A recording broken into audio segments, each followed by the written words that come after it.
जय बोलो देवादिदेव खजराज श्री भगवान महावीर स्वामी की जय जय जय। अहिंसा परमो धर्म की जय जय जय। परम पूज्य आचार्य गुरुवर श्री विद्यासागर जी महाराज की जय जय जय। पूज्य मुनिवर श्री प्रमाण सागर जी महाराज की, समस्त मुनि संघ की नमस्ते। साधना के मार्ग में आगे चलने वाला व्यक्ति स्वयं की साधना के साथ साथ औरों की साधना को भी निर्बाध बनाए रखने की व्यवस्था करता है। मेरी साधना निर्बाध हो, ये मेरी पहली प्राथमिकता है, लेकिन मेरे साथ रहने वाले किसी अन्य साधक के जीवन में कोई बाधा ना हो, ये भी मेरी उतनी ही बड़ी प्राथमिकता होनी चाहिए। और इसी भावना से प्रेरित साधक साधु समाधि जैसी भावना को पूर्ण कर पाता है। साधु समाधि का मतलब है साधुओं के ऊपर आगत आकस्मिक विपत्ति का हर संभव प्रयास के द्वारा निवारण करना। साधुओं का जीवन पूरी तरह प्रकृति के आश्रित रहता है और अनिश्चितताओं के भंवर में फंसा रहता है। उनके ऊपर कभी भी किसी प्रकार की कोई भी आकस्मिक बाधा आ सकती है, आती है। यद्यपि साधु जन उन पर आए हुई बड़ी बड़ी विपत्तियों से भी विचलित नहीं होते, वे अविचलित रहते हैं, लेकिन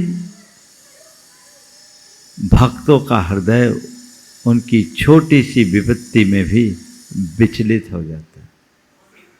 छोटी सी विपत्ति में भी विचलित हो जाता है। इसलिए जब कभी किसी साधक के जीवन में किसी प्रकार की बाधा दिखती है, तो वह उसका हर प्रकार से निवारण करने का प्रयत्न करता है। किसी घर में आग लगे तो उस समय सबसे पहली कोशिश वहां रखे हुए बहुमूल्य वस्तुओं को बचाने की होती है। साधु का जीवन साधारण नहीं, असाधारण होता है। लोक में रहने वाले साधु कोई सामान्य व्यक्ति नहीं है, वे रत्नत्रय के धनी हैं, जिनके पास सम्यक दर्शन, सम्यक ज्ञान और सम्यक चारित्र जैसा लोक दुर्लभ रत्न है, जिसे पैसों से नहीं खरीदा जा सकता, बड़ी दुर्लभता से जो प्राप्त होता है, अनेक जन्मों की तपस्या साधना और पुण्य के प्रताप से प्राप्त होता है। तो साधु जन अपने रत्नत्रय की निधि को सदैव सुरक्षित और संरक्षित रखते हैं, और उनके ऊपर आगत आपत्ति विपत्ति को देखकर श्रावक जन उनके उस रत्नत्रय की निधि की रक्षा के लिए अपना सर्वस्व अर्पित कर देते हैं। कभी किसी साधु पर कोई बाधा आए तो उसका निवारण करो। आप किसी साधारण व्यक्ति के कष्ट का निवारण करोगे तो उसका फल साधारण है। किसी सत्पुरुष के कष्ट का निवारण करोगे तो उससे और कुछ विशेष होगा, लेकिन किसी साधु के कष्ट का निवारण करोगे तो उसका असर असाधारण होगा, क्योंकि वो रत्नत्रय की रक्षा है। किसकी रक्षा है? रत्नत्रय की रक्षा। और ये कर्तव्य प्रत्येक गृहस्थ का है। ये भावना सबको भानी चाहिए। कभी भी किसी भी साधु के ऊपर किसी भी प्रकार का कष्ट आए तो उसके कष्ट का निवारण करो, व्यापत्ति का व्यापनोदन करो, साधुओं की समाधि को सुरक्षित रखो, उन्हें किसी प्रकार का कष्ट और व्यवधान न आए। आचार्य समंतभद्र महाराज ने इस समाधि संधारण के लिए एक सूकर को याद किया। एक सूकर, उस सूकर ने देखा कि एक मुनि महाराज गुफा में ध्यान कर रहे हैं और एक शेर उन पर हमला करने जा रहा है। सूकर ने जैसे देखा कि शेर तो सब कुछ सत्यानाश कर देगा, इन महामुनि की रक्षा मुझे करनी है, करनी चाहिए। कैसे करे, शेर तो मुझसे बड़ा बलशाली है। जब रक्षा का मौका नहीं आता है तो ये नहीं देखा जाता कि सामने वाला कितना बलशाली है। रक्षा के मौके पर केवल ये देखा जाता है कि इस समय मेरा क्या कर्तव्य है। उसने अपने प्राणों की परवाह किए बिना शेर से युद्ध लड़ा, टूट पड़ा। दोनों में भयंकर युद्ध हुआ। संयोग दोनों मरे, पर वो सूकर स्वर्ग गया, शेर नरक गया। सबको कहानी पता है। और समाधि संधारण में अपना नाम अमर कर गया। तो एक पशु जब इतना कर सकता है तो आप क्या नहीं कर सकते? बहुत कुछ किया जा सकता है। और ये करने का मनोभाव हृदय में हर पल रहना चाहिए। आजकल साधु समाधि की बात तो बहुत दूर है, साधुओं की सेवा भी बहुत दुर्लभ होने लगी। लोगों की दिनचर्या इस तरह से बिगड़ती जा रही है कि अब उनकी प्राथमिकताएं भी बदल गई है। अब कोई किसी की सेवा जैसी भावना अपने हृदय में रखता ही नहीं। सब चीजें फॉर्मेलिटी होते जा रही। साधुओं की सेवा के क्षेत्र विषय में अगर कहीं आगे बढ़ते भी हैं तो आहार दान तक सीमित हो जाते हैं। वो भी सब साधुओं के साथ नहीं, पर जैसी उनकी सेवा होनी चाहिए और उनके रत्नत्रय के निर्बाध आराधना के लिए तत्परता होनी चाहिए, उसका अभाव दिखता है। ध्यान रखना, जब तक श्रावकगण अपने कर्तव्य में निष्ठावान नहीं बनेंगे, दृढ़तापूर्वक पालन नहीं करेंगे, तब तक जिन शासन का यह रथ आगे नहीं बढ़ पाएगा। आप श्रावक हो, आप पर दोहरी जिम्मेदारी है। अपने परिवार का, अपने परिवार का पालन और धर्माराधक साधु जनों की का निर्वाह, ये तुम्हारा काम है। तब धर्म का रथ आगे बढ़ेगा।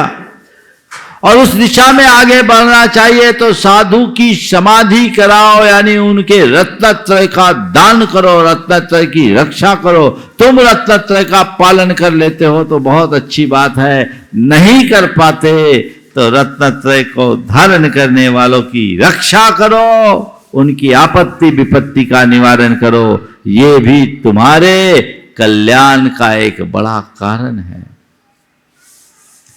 रामचंद्र जी ने लक्ष्मण जी के साथ देशभूषण और कुलभूषण मुनिराज के ऊपर एक देवता के द्वारा किए गए उपसर्ग का निवारण किया। आप सबको पता है, रामटेक में,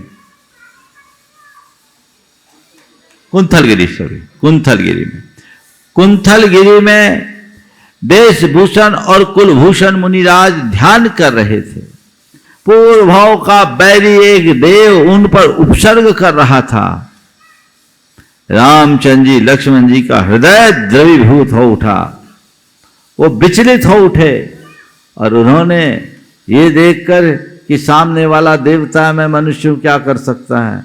नहीं, वो भले देवता है, मैं भले मनुष्य हूं, पर मेरे साथ धर्म है, उसके पास अधर्म है। अधर्म से धर्म की ताकत प्रबल होती है, और उनने वो कर दिखाया। अधर्म से धर्म की ताकत सबल होती है, और उन्होंने धर्म को धारण किया, जीत हुई, उपसर्ग का निवारण हुआ, और उसी स्थिति में उन दोनों मुनिराजों को केवल ज्ञान हो गया। ये है समाधि, साधु समाधि का उदाहरण। भगवान ऋषभदेव के अतीत को जब हम पढ़ते हैं तो पाते हैं किसी भाव में 4 थे, राजपुत्र, मंत्री पुत्र, श्रेष्ठी पुत्र और वैद्य पुत्र। इन चारों ने मिलकर एक मुनिराज की सेवा की थी। लाक्षापाक तेल का प्रयोग करके मरणासन्न दशा में उन्हें बचाया था। वे आगे चलकर क्या बने? एक तीर्थंकर, एक चक्रवर्ती, एक प्रथम गणधर, और जो वैद्य पुत्र थे वे बने पहले कामदेव बाहुबली। ये साधु समाधि है। तो ऐसी साधु समाधि की भावना हमेशा होनी चाहिए। मन में भाव रखो कि मेरा जीवन गुरुजनों की सेवा में समर्पित रहे। सद्धर्म के जो पात्र हैं, जो रत्नत्रय के आराधक हैं, उनके लिए मेरा तन, मन, धन सब कुछ न्योछावर रहे। साधु समाधि की इस विवेचना को सुनकर आपके मन में एक बात आएगी कि ये तो फिर केवल गृहस्थों के पास बचा, साधुओं को साधु समाधि कैसे होगी, है ना? गृहस्थों के लिए हुई फिर ये बात, तो साधु के पास साधु समाधि कैसे होगी? क्योंकि गृहस्थ प्रतिकार करता, साधु प्रतिकार नहीं करता। तो साधु अपनी साधु समाधि को कैसे बनाए? तो साधु समाधि के लिए साधु भी आगे आते हैं, जो विष्णु कुमार महाराज ने हम सबके बीच आदर्श उपस्थित किया। अकंपनाचार्य आदि 700 मुनियों पर उपसर्ग हुआ, और उसकी समाधि के लिए कौन आए? विष्णु कुमार मुनिराज आए। उसके लिए भले उन्हें अपनी मर्यादा को छोड़ना पड़ा, बाद में प्रायश्चित लिया, लेकिन जब सामने इस तरह का कर्तव्य आता है तो बाकी मर्यादाएं भी गौण हो जाती है। इसीलिए कहा जाता है आपत्ति काले मर्यादा नास्ति। ऐसा भी साधुजनों के द्वारा किया जा सकता है, किया जाता है, लेकिन साधु समाधि का एक दूसरा रूप भी है। वो क्या है? साधु अपनी समाधि को बचा के रखे। क्या करे? साधु समाधि संधारण करे। मेरे ऊपर कोई विपत्ति आए और उस विपत्ति का कोई निवारण करे, ये कोई जरूरी नहीं है। और कोई निवारण करने आ भी जाए तो मुझे मेरी विपत्ति से बचा पाए, ये पक्का नहीं है। लेकिन मेरे ऊपर चाहे कितनी भी बड़ी से बड़ी विपत्ति क्यों ना आए, मैं अपनी समाधि में टिका रहूं, ये मेरे हाथ में जरूर है। तो बड़ी सी बड़ी विपत्तियों में भी अपने रत्नत्रय की स्थिरता बनाए रखना ही वास्तविक साधु समाधि है। साधु जन अपनी उसी समाधि को बनाकर रखते हैं।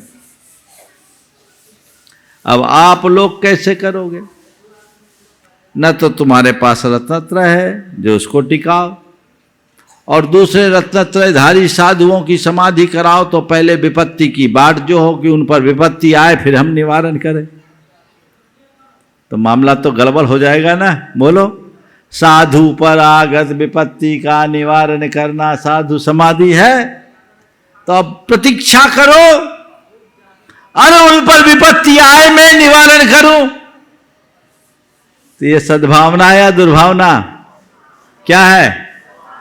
ऐसा तो सोचोगे भी नहीं महाराज, सपने में नहीं, सोचना भी नहीं, तो फिर मेरी साधु समाधि क्या? तो मैं कहता हूं तुम सब साधु हो यानी सज्जन हो, अपनी समाधि को टिकाए रखो, साधु समाधि बनाए रखो। क्या बोल रहा हूं? भो साधुओं, क्या बोल रहा हूं? भो साधुओं, आप सब साधु हो कि नहीं? साधु हो कि असाधु? बोलो। सज्जन हो ना, दुर्जन तो नहीं हो। तो जो सज्जन है सब साधु है। हे साधु, अपनी समाधि को बनाए रखो। समाधि को बनाए रखो मतलब समाधान में बने रहो। समस्या में उलझना का नाम असमाधि है और समाधान में टिके रहने का नाम समाधि है। हर स्थिति में बिल्कुल समाधान में जियो, निर्विकल्प रहो, निश्चिंत रहो, निराकुल रहो। यही तुम्हारी साधु समाधि है। ये साधु समाधि का व्यवहारिक रूप है कि नहीं है? अपनी समाधि बनाओ। तुम लोग क्या करते हो? थोड़ी थोड़ी सी बाधा आती है, उथल पुथल हो जाता है, घबरा उठते हो। अरे भाई, ऐसे घबराने से, बेचैन होने से, इतनी उथल पुथल करने से क्या कोई समाधान मिलता है? मिलता है क्या? फिर क्या करना है? मेरा समाधान मेरे भीतर है। कितनी भी हलचल हो जाए, कैसा भी उथल पुथल हो जाए, अपनी स्थिरता बनाए रखने की कला विकसित कीजिए। खुद को विचलित होने से बचा लीजिए, तब जीवन का सही मजा है। और उसके लिए आज आपको 4 बातें कहूंगा। अपने अंदर की स्थिरता बनाए रखना चाहते हो, है ना? 4 बातें आत्मसात कर लो। मेरी आत्मा अमर है, पहली बात, मेरी आत्मा अमर है। दूसरी बात, ये शरीर नश्वर है, शरीर आश्रित संयोग नश्वर है। आत्मा अमर है, शरीर और शरीर आश्रित सारे संयोग नश्वर हैं। नंबर 3, संसार के जितने भी संयोग हैं वे सब कर्म के अधीन हैं। और नंबर 4, वे सब पर हैं, मेरे नहीं। क्या बोला? आत्मा अमर है, शरीर नश्वर है, संयोग कर्माधीन है और वे सब पर हैं। ये 4 बातें याद रखोगे तो कभी किसी प्रकार की परेशानी भी आ जाए तो तुम्हें कोई फर्क नहीं पड़ेगा, कुछ फर्क नहीं पड़ेगा। क्या होगा? मैं मर रहा हूं, मैं मर ही नहीं सकता, मैं तो अजर अमर अविनाशी हूं। फिर किस प्रकार की पीड़ा? साधुजन इसी ताकत के बल पर तो अपने आप को संभालते हैं। सन 2006 की बात है, हमारा बिहार हो रहा था। कोलकाता से मुर्शिदाबाद की ओर जा रहा था। मुर्शिदाबाद वाले बैठे हैं। रास्ते में एक जगह कुछ धर्म विद्वेषी लोग इकट्ठे हो गए। करीब 1500 से 2000 की संख्या होगी। उन्हें घेर लिया, घातक अस्त्रों से लैस। उस समय मेरे साथ कोलकाता और मुर्शिदाबाद के करीब 100 लोग थे। इन लोगों ने हमारे बचाव के लिए आगे आकर बहुत कुछ किया। महिलाओं ने घेरा बना लिया मेरे चारों तरफ, पुरुष हो गए।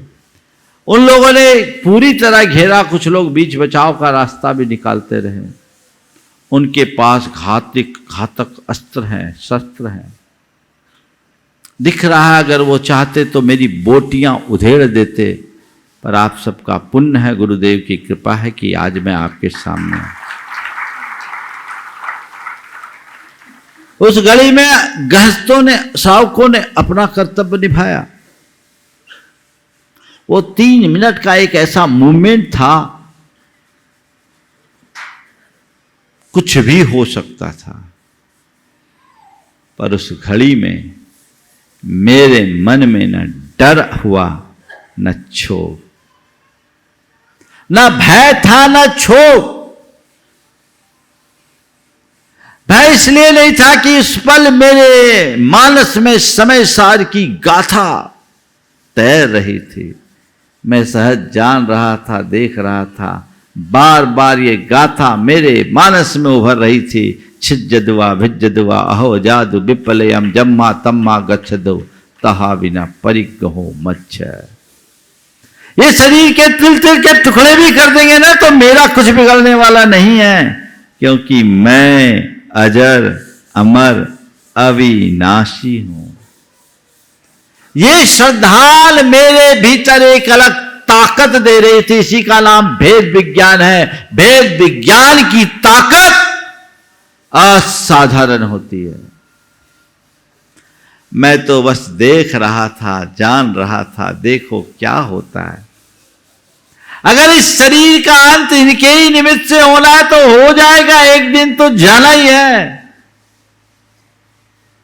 जानो और देखो।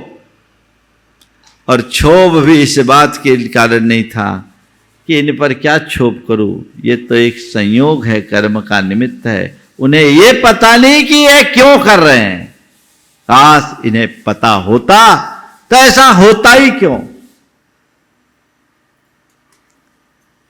लोगों ने लोगों को समझाया बुझाया, निकाल दिया, कहानी आगे, उतने आगे नहीं जाते। थोड़ी सी चोट आई थी सिर पे, सिर फूटा था, वो एक कहानी अलग थी, लेकिन बच के निकल गए।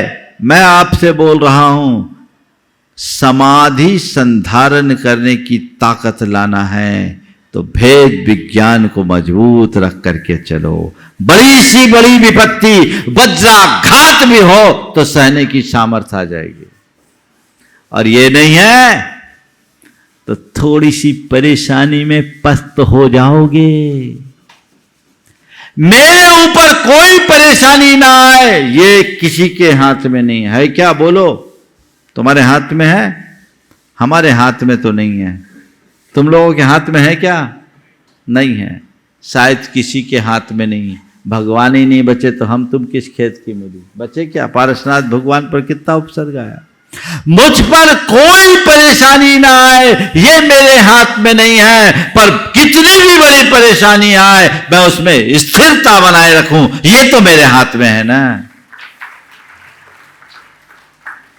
इसलिए परेशानियों और मुश्किलों से घबराओ मत, सामना करो, भेद विज्ञान की ताकत से करो, तुम्हारी जीत होगी, जीवन आगे बढ़ेगा। इसी का नाम है साधु समाधि। जहां समाधान है, बिल्कुल सोचने की बात ही ना हो, अपने आप को आगे बढ़ाइए। शरीर नश्वर है, एक दिन नष्ट होना है, चले जाना है, जाएगा। जब जाना है तो जाएगा। अरे हमने तो बचपन में ही ये सुना है, राजा राणा छत्रपति हाथिन के असवार, मरना सबको एक दिन, दूसरों को सुनाने के लिए रटा है। बोलो, राजा राणा छत्रपति ये लिखा है, सच लिखा कि झूठ? हाँ बोलो, लिखा सच है, पर लोग जीवन भर इसे झूठा साबित करने की कोशिश करते हैं। जीवन भर इसे झूठा साबित करने की कोशिश करते हैं। अरे ये गलत हो जाए, मरेंगे, अभी और लोग मरेंगे, हमारा नंबर आ ही नहीं सकता, हम तो हमारा हो करके पैदा हुए। एक बात बताऊं, गनीमत है कि तुम मर जाते हो।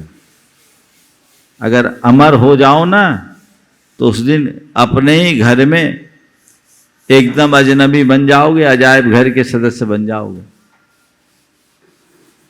समझिए, थोड़ी देर के लिए कल्पना करो,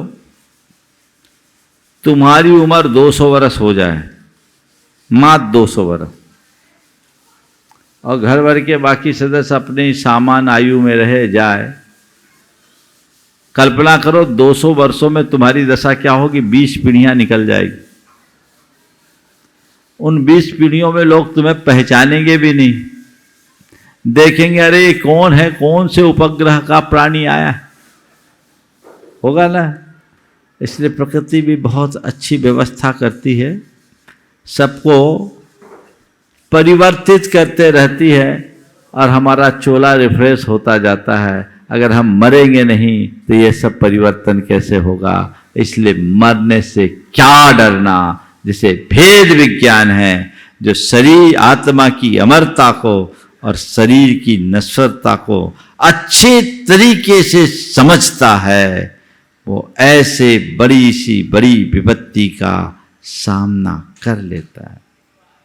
फिर बाकी संयोग, जीवन मरण, सुख दुख, हानि लाभ, मान अपमान, ये चीजें जीवन में लगी हुई है।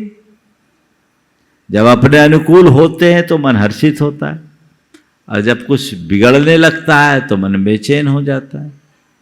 ठीक है भाई, मेरे जीवन में अनुकूलताएं बनी रहे, इसके लिए प्रयत्नशील रहो, इसमें कोई बुराई नहीं, प्रयत्न करना चाहिए। लेकिन ये मान करके चलो कि जो मैं चाहूँगा वही न तो आज तक हुआ है न होगा, किसी के साथ नहीं हुआ। जो मैं चाहूँ वही हो, वो किसी के हाथ में नहीं है। जो हो रहा है उसे मैं चाह लूँ, ये सबके हाथ में है कि नहीं है? जीवन में जब कुछ मन के विरुद्ध होता है तो विचलित होते, वहां असमाधि आ जाती। क्या आ जाती है? असमाधि। मन के विरुद्ध हुआ, असमाधि आई। उस घड़ी यदि तुम ये सोचो कि भैया ये तो मेरे हाथ में है ही नहीं, किसके हाथ में है? कर्म के हाथ में। किसके हाथ में? कर्म के हाथ में। तो जो चीजें मेरे नियंत्रण से बाहर है, उनके पीछे परेशान होना समझदारी है या पागलपन? बोलो क्या है? हाँ, थोड़ा जोर से तो बोलो, सब लोग नहीं बोल रहे। क्या है ना? ये पागलपन करने वाला कौन है? हाँ हाँ, बड़ी विचित्रता है। एक पागल को तो ये पता नहीं रहता कि हम पागल हैं, लेकिन ये कितने समझदार हैं, अपने पागलपन का एहसास करते हुए भी वही कर रहे हैं।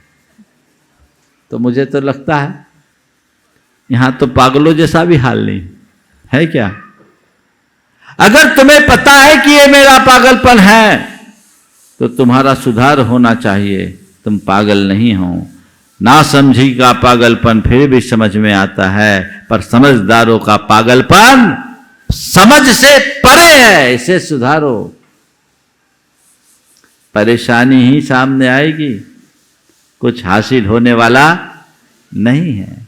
उस परेशानी से अपने आप को बाहर निकालना चाहते हो, आगे बढ़िए, स्थिरता रखिए। ये कर्म के अधीन है, मेरे अधीन नहीं है। तो जो है ठीक है, आया तो कर्म का और गया तो कर्म का। मन में समता टिकाओ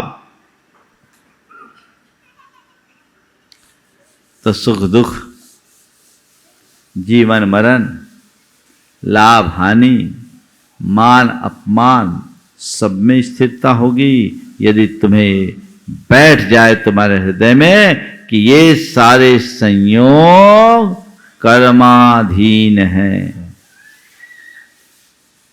सब संयोग कर्माधीन है। कर्म परवसई शांते दुखेरंतरितो दे, पाप बीजे श्रद्धा सुखे नास्ता श्रद्धा ना कांक्षना स्मृता।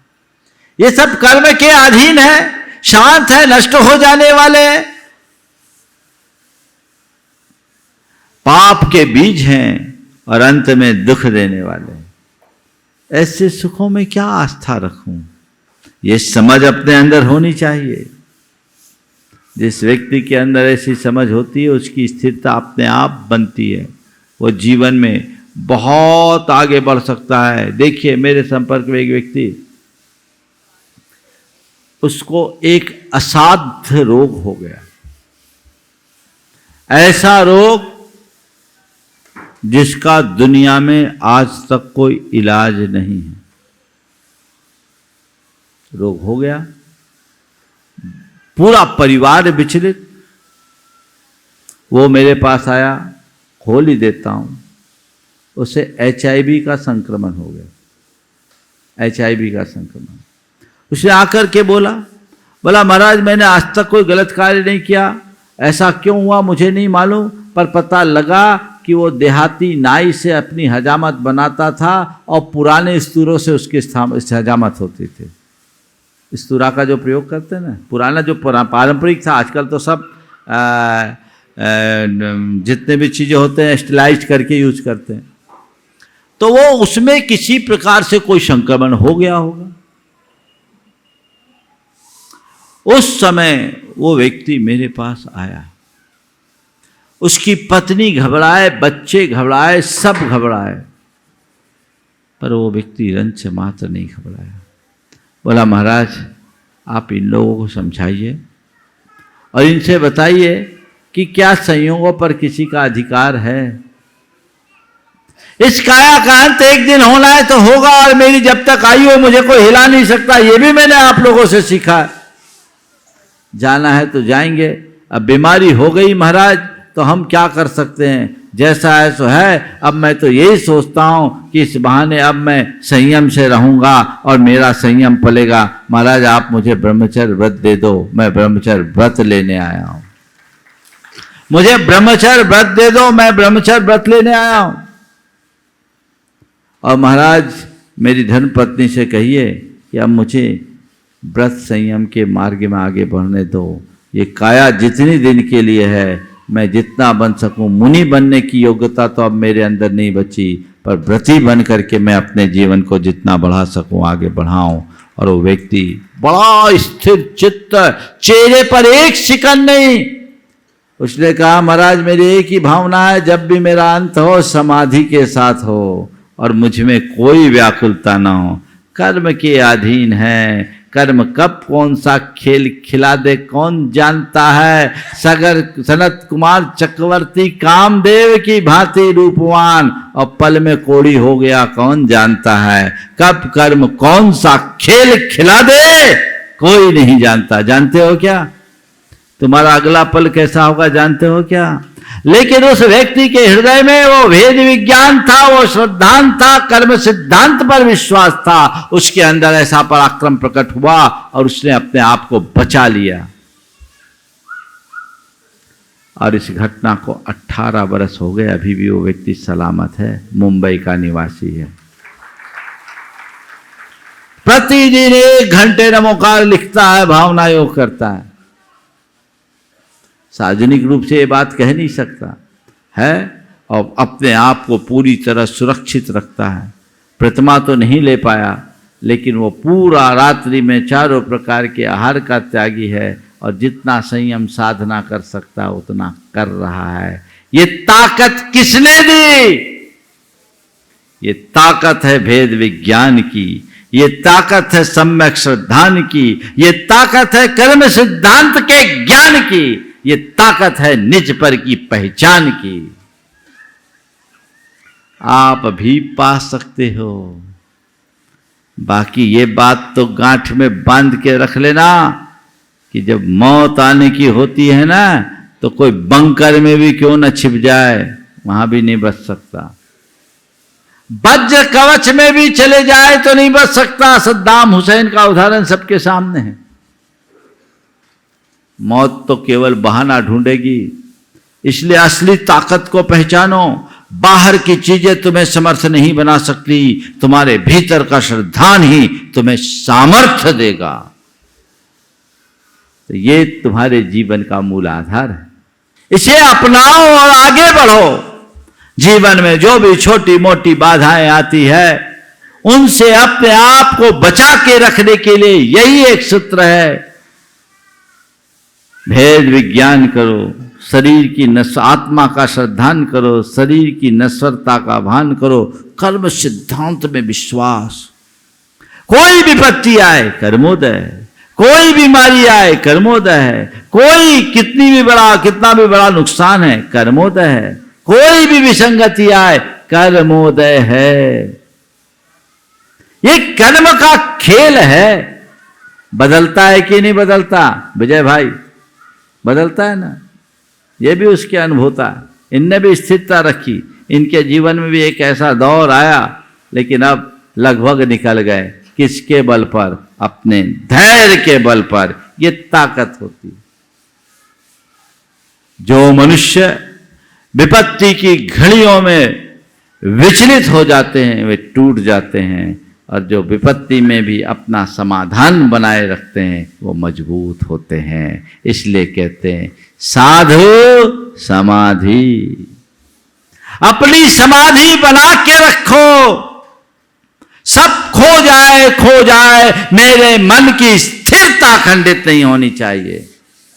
बाकी तो सब आना जाना है, नहीं तो थोड़े में डिप्रेशन, पस्त हो जाओगे, सारी उमंग खो जाती है, व्यक्ति के हाथ में कुछ भी नहीं बच पाता। इसलिए इन बातों को गांठ में बांधो और ये भी मानो जीवन में जितने भी संयोग हैं वो मेरे नहीं हैं, सब पर हैं। जो आया वो मेरा नहीं, जो खोया वो मेरा नहीं। ये समझ अपने अंदर विकसित कर सकते हैं कि नहीं कर सकते? बोलो, कर सकते हैं? करेंगे तभी आगे बढ़ेंगे। यही साधु समाधि का असली स्वरूप है। उसकी तरफ तत्परता से ध्यान रख करके चलना चाहिए। बार में यदि किसी साधु के ऊपर कोई विपत्ति आए तो उसकी पूरी ताकत से निवारण करो, और खुद पर कितनी भी बड़ी विपत्ति आए खुद उसका समाधान ढूंढो। पर मुखापेक्षी होने से बचो, जिससे अपने जीवन का पथ प्रशस्त हो और अपने जीवन के क्रम को आगे बढ़ाया जा सके, जीवन को उन्नत बनाया जा सके। यहीं पर विराम। बोलिए परम पूज आचार्य गुरुवर श्री विद्यासागर जी महाराज।